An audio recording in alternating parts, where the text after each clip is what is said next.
الخير. اللهم افتح علينا فتوح العارفين. اللهم افتح علينا حكمتك وانشر علينا من خزائن رحمتك يا ارحم الراحمين. اللهم زدنا علما وارزقنا فهما والحمد لله رب العالمين. Ahlan wa sahlan ucapkan kepada yang baru menyertai kelas kita, insya-Allah. Mudah-mudahan Allah SWT menjadi Al-Quran menjadi akhirat, insya-Allah. Baik. Satu perkara penting yang kita kena faham bila nak boleh baca Quran dengan baik, bila nak boleh sebut huruf dengan baik, dia mesti kena faham makharij al-huruf, makhraj huruf. Kena tahu, kena faham bagi makhraj huruf. Kalau boleh bagi orang yang nak baca Quran dengan baik ni, kalau boleh dia hafal semua makhraj huruf, semua berkaitan dengan huruf-huruf, sebutan huruf, kaedah cara menyebut huruf daripada alif hingga ya, itu semuanya dihafal. Alif makhraj dia di mana, ba makhraj dia dekat mana, cara sebutan ba macam mana, ta cara sebutan ta macam mana, hinggalah huruf ya, semuanya dihafal kaedah-kaedah cara kita nak sebut huruf. Sebab tu saya selalu ulang muzakarah bagi ingat. Kalau saya tanya, suruh cerita balik, ada yang ingat, lupa, kadang-kadang tersasul, kadang pergi betul kan. Biasalah kita belajar di umur senja ni kan. Jadi macam tu lah, kadang tenggelam, kadang timbul kan, dengan kerja lagi, urusan apa semua, jadi lupa. Baik, kita ulang balik, kita muzakarah sikit sebanyak berkaitan dengan makharij al-huruf, makhraj huruf. Okey, makharij al-huruf ni ada berapa tempat dia? Ada 5. Makharij al-huruf ada 5 tempat keluar dia. Okey, yang pertama dekat makhraj apa? Makhraj Rongkong. Yang dinamakan dengan halqi. Makhraj rongkong. Yang kedua makhraj lisan. Yang ketiga makhraj Syut. Yang keempat makhraj. Yang kelima makhraj. Hafal tak? Dah tengok buku ni. Tak boleh macam tu. Allah Akbar. Hafal tak sikit. Cuba hafal tengok, kita tutup buku. Allah Akbar.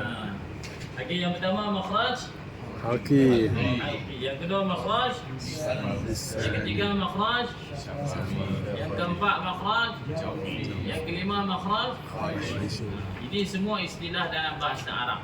Kalau kita cuba baca dalam bahasa Melayu, tempat keluar yang pertama bahagian Rongkong.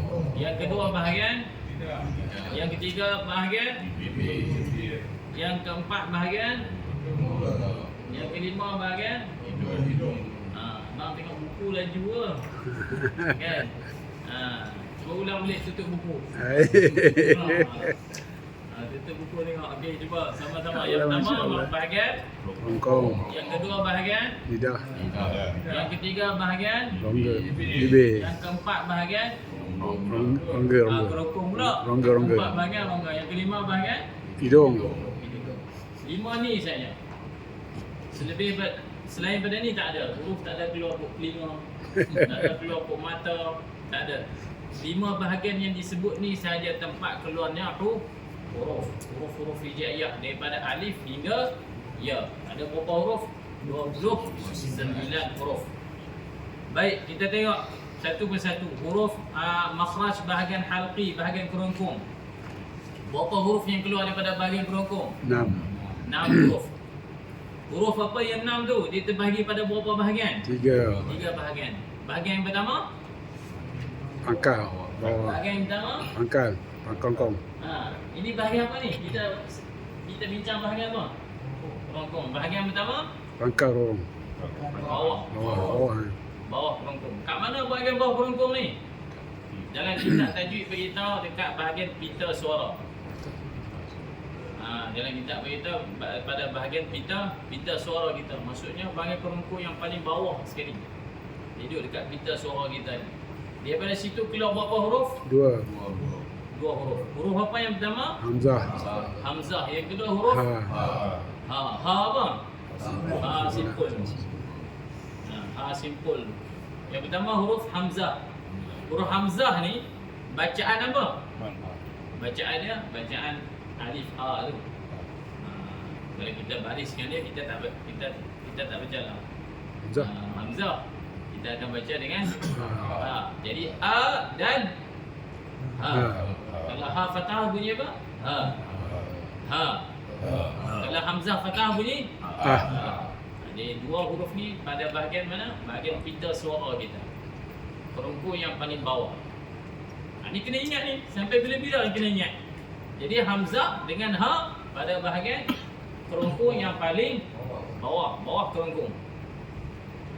Kita buat latihan sikit. Huruf A. Huruf A yang berbaris fathah, kasrah dan dhammah. Baca. A. I. A. A. I. U. U. A. I. I. I. U. A. I. U. U. Okay, sekarang semua tahu dah. Kita pun dah baca A, I, U daripada dulu. Daripada kecil dia ni layan-layan pun dah baca dah. A, I, U. Cumanya sekarang ni kita nak baca berserta dengan kita faham makhraj dia. Kita nak baca, kita faham dia punya sikit sebanyak berkaitan dengan sifat, terutamanya makhraj. Oh, baru kita tahu sekarang ni sebut A dekat mana? Bahagian bawah kerongkong. Kat sini sebut A. Sebut A. A. A. A. Okey, sekarang kita sukunkan A. A. A. A. A. A.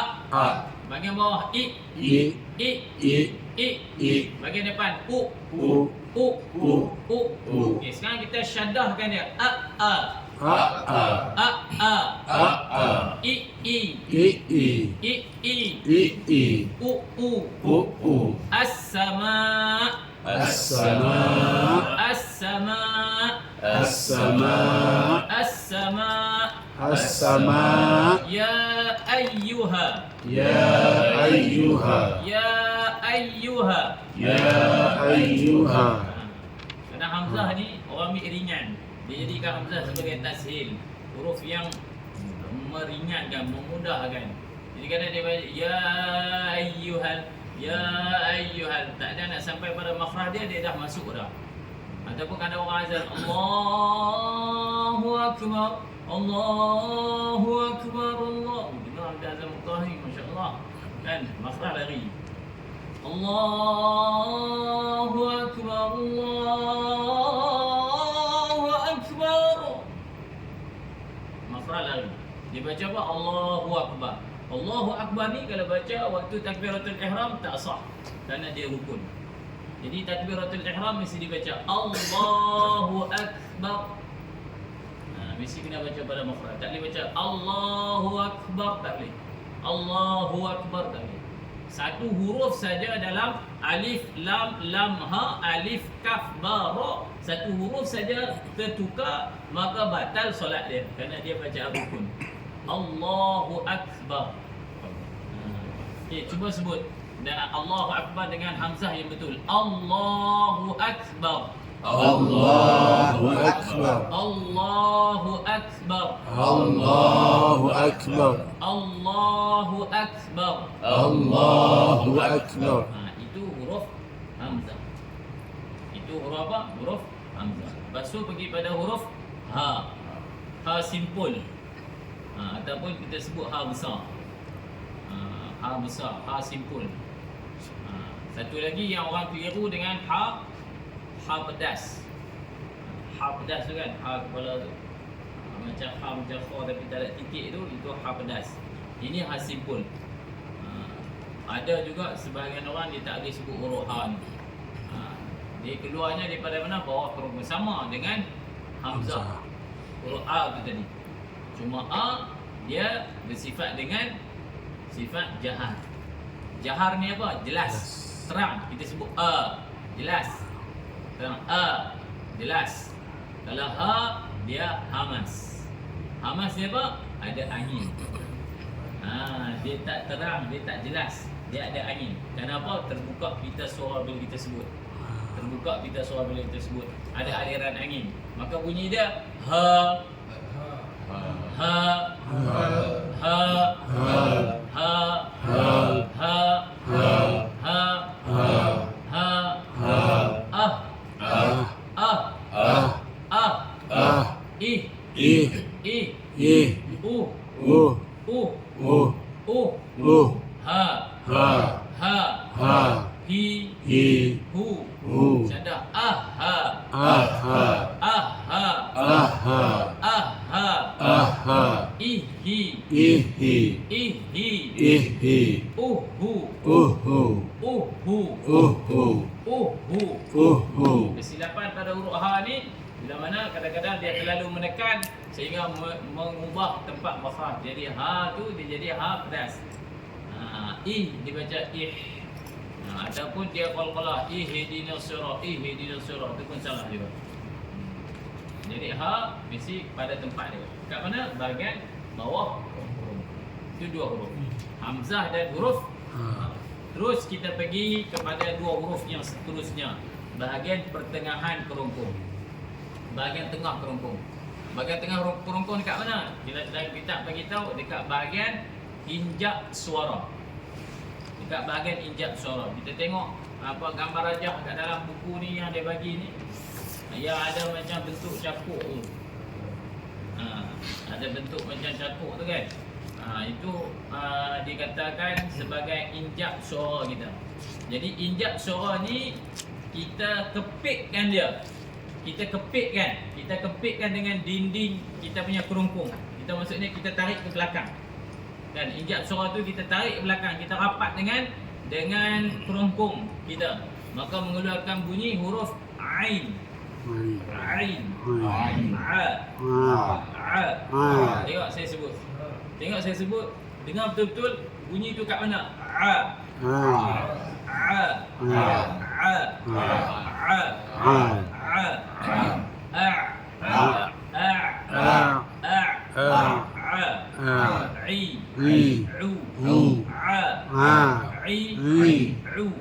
Bukan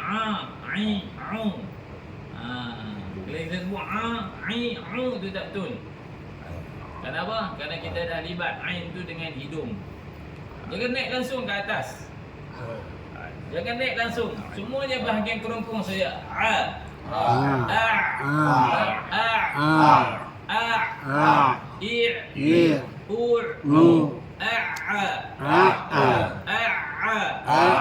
Dengar bunyi kepit tu.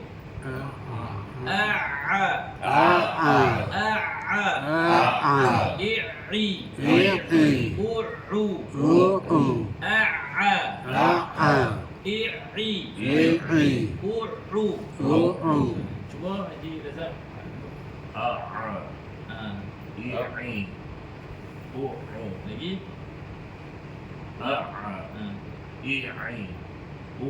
Cuba sukun.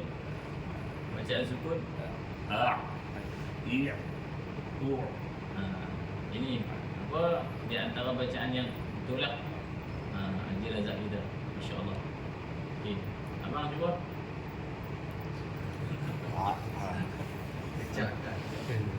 Cuba baca dengan sukun. Sukun dulu.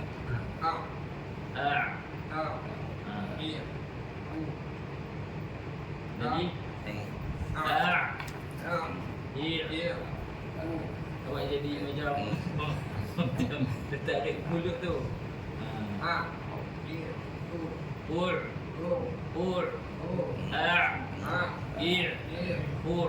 Bila dengar kadang sebut rasa macam berat dan susah. Kalau kita sebut macam saya selalu ulang, lagi mana kita rasa berat, rasa susah sebut satu huruf tu, bermakna sebutan kita salah. Lagi betul tepat makhraj dia, lagi ringan. Sebut dia apa kha kha khi khu tak rasa apa, tak rasa berat apa langsung.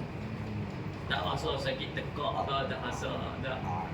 Sebab itulah huruf-huruf hijaiyah at-taysir yang mudah, yang sangat mudah, sangat lembut. Jadi kerana kekurangan ilmu, kerana kekurangan latihan, dia nampak baca Quran tu payah. Baca Quran tu berat. Nak sebut huruf tu payahlah. Sebenarnya dia yang payah. Quran ni tepat sebutan dia, jadi mudah. Cuma nak bagi tepat tu kita kena masuk kelas, kita kena training, kita kena mengaji. Kan? Rasa berat tu bukan sebab guru-guru Quran tu, rasa berat tu kata ulama kerana dosa kita. Itulah. Kan? Kerana dosa-dosa kita, kerana kesalahan kita, kelalaian kita, Allah uji sikit. Mudah-mudahan kesusahan berat kita dalam menyebut huruf ni sebagai penghapus dosa-dosa kita, insya-Allah. Boleh? Insya-Allah. Okey. Jadi huruf Ain pertengahan kerongkong. Kena ingat sampai bila-bila huruf Ain tengah-tengah kerongkong. Dekat mana tengah kerongkong? Pada bahagian injak suara kita. Pada bahagian injak suara kita yang dikepitkan ke bahagian ke dinding kerongkong. A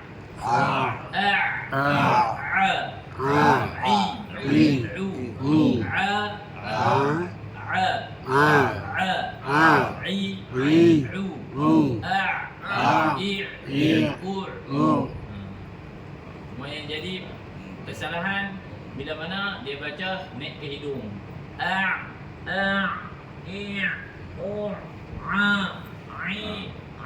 Itu salah.